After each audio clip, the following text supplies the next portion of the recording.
안녕하세요. 귀로 듣고 읽어주는 오늘의 인물입니다.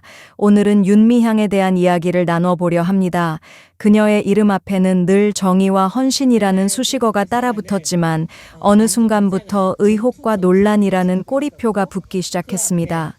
그녀는 과연 누구이며 어떤 삶을 살아왔을까요?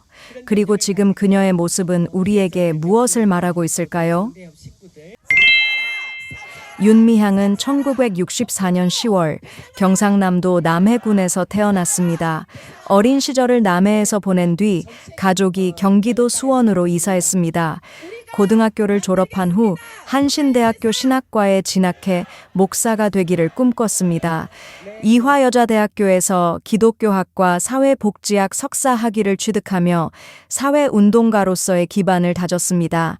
1990년대 초 위안부 피해자 김학순 할머니의 인터뷰를 보고 큰 감명을 받았습니다. 당시 창립된 한국정신대문제대책협의회에 간사로 합류하며 위안부 운동에 발을 들였습니다. 이후 사무국장 사무총장을 거쳐 2008년부터 정대협 상임대표를 역임했습니다.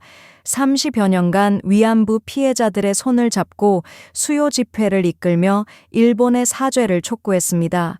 그녀는 이 활동을 통해 위안부 운동의 상징적인 인물로 국민적 지지를 받았습니다. 2015년 박근혜 정부의 한일 위안부 합의에 반대하며 정대협과 정의기억재단을 통합해 정의기억연대의 이사장을 맡았습니다. 항상 사회적 약자가 존중받는 사회 실현을 위해 노력해온 윤미향이었습니다. 위안부와 관련한 운동을 꾸준히 해오고 그들의 입장에서 목소리를 냈습니다. 그러다 2020년 제21대 국회의원 선거에서 더불어시민당 비례대표 7번을 받아 국회에 입성했습니다.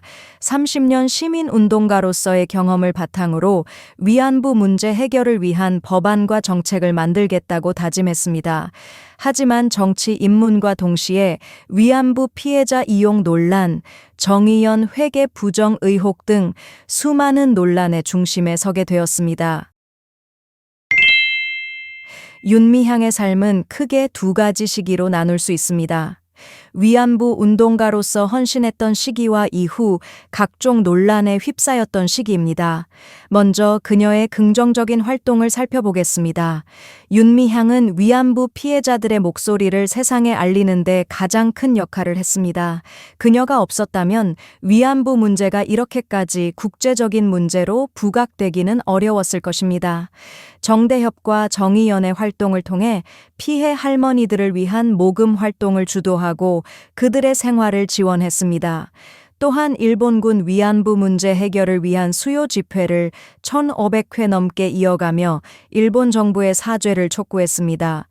베트남전 양민 학살 사건, 아프리카 성폭력 문제 등 다방면의 해외 활동을 펼치며 인권 운동가로서의 면모를 보여주었습니다. 또한 단체에 1억 이상의 기부를 하는 등 항상 사회를 위해 애를 써왔습니다. 하지만 2020년 이용수 할머니의 폭로 이후 그녀의 활동은 거센 비판에 직면했습니다. 할머니는 정대협이 모금한 돈이 어디에 쓰였는지 모르겠다며 회계 부정 의혹을 제기했습니다. 검찰은 곧바로 수사에 착수했고 윤미향은 횡령 준사기 기부금품법 위반 등 8개 혐의로 기소되었습니다. 구체적인 혐의 내용은 다음과 같습니다. 첫째, 정의연 법인 공금을 개인 계좌로 이체해 유용한 혐의입니다.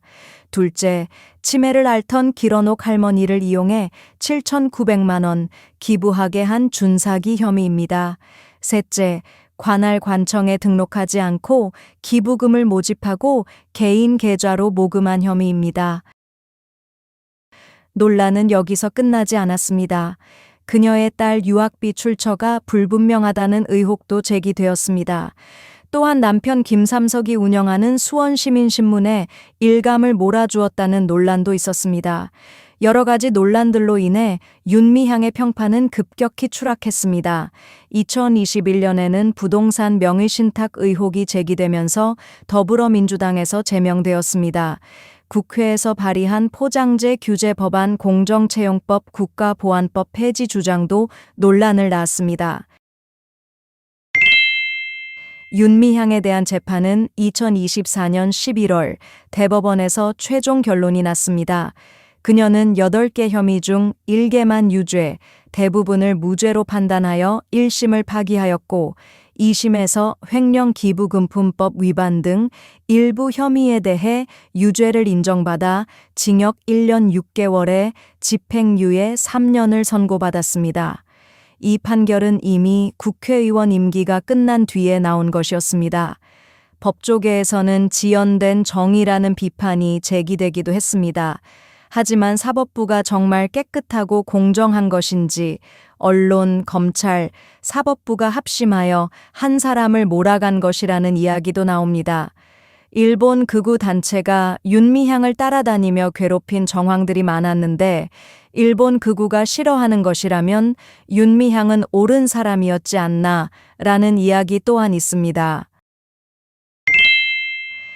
2025년 8월 11일 이재명 대통령의 결정 끝에 윤미향은 조국, 정경심, 최강욱 등과 함께 특별사면 및 복권되었습니다. 현재 그녀는 정치적 활동을 재개할 가능성이 있습니다.